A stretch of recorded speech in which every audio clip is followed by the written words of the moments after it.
Hey podcaster, I'm Tim Wahlberg, your podcast performance coach, with another actionable tip so you can grow your authority and convert with ease. Today's tip is save time by bulk producing.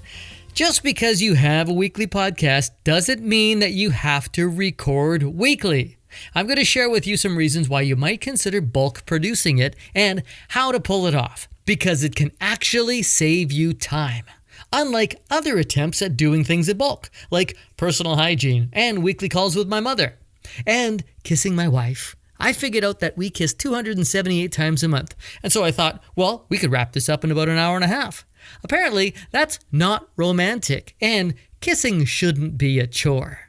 First off, in case you didn't know what bulk producing is, instead of producing your episode one at a time, you do an entire month's worth of writing, recording, and editing all at once, aka in bulk. So let's say you do a podcast every week. Instead of planning, producing, recording, editing, writing your show notes, publishing, and marketing each week, you're doing it all over a couple of days. Then you're done for the entire month. Then you have more time to spend on your business. That's the advantage. You'd be amazed at how much more bandwidth you have to work freely in your business without constantly thinking about the next episode that releases in 3 days? Oh my God, what am I going to talk about? So here are things you need to consider when bulk producing. Some podcasters will record once a month or once every 2 weeks. This might depend on how long your show is and what goes into it. You're going to need a planning day or maybe just a few hours for outlining your topics and or booking your guests. After your prep, you set aside 1 day a month or every 2 weeks to record everything. This can be challenging on your vocal cords and can deplete your energy. So test out bulk recording before committing to it. I know my voice has limitations. You'll find out your vocal endurance pretty quick.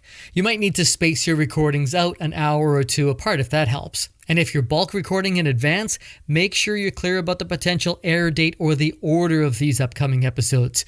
Your guests are going to want to know that air date too.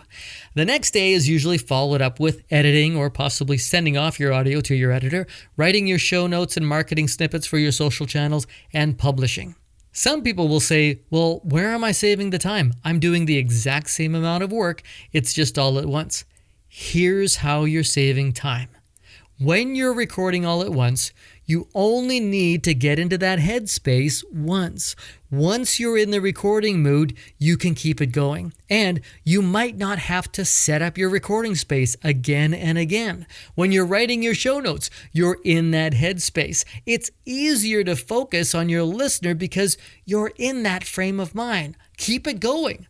This can really be a benefit if you have a co-host too. Finding your groove and staying there is really important. Bulk producing also allows you to have a more consistent sounding show from week to week. It may seem like more work the first time you do it, but I challenge you to give it a try. If you're a week-to-week podcaster, do 2 shows 1 week to see if this is something that could work for you. You're essentially building a content calendar. And the other advantage here is that it can give you ideas of possible themes or series that you wouldn't be able to see podcasting week to week. And that gives you even more time to spend on your growing business. And I hope that's just the tip you need. Get more of my tips by visiting podcastperformancecoach.com, or better yet, never miss a tip, and subscribe right now to Just the Tip on your favorite podcast app.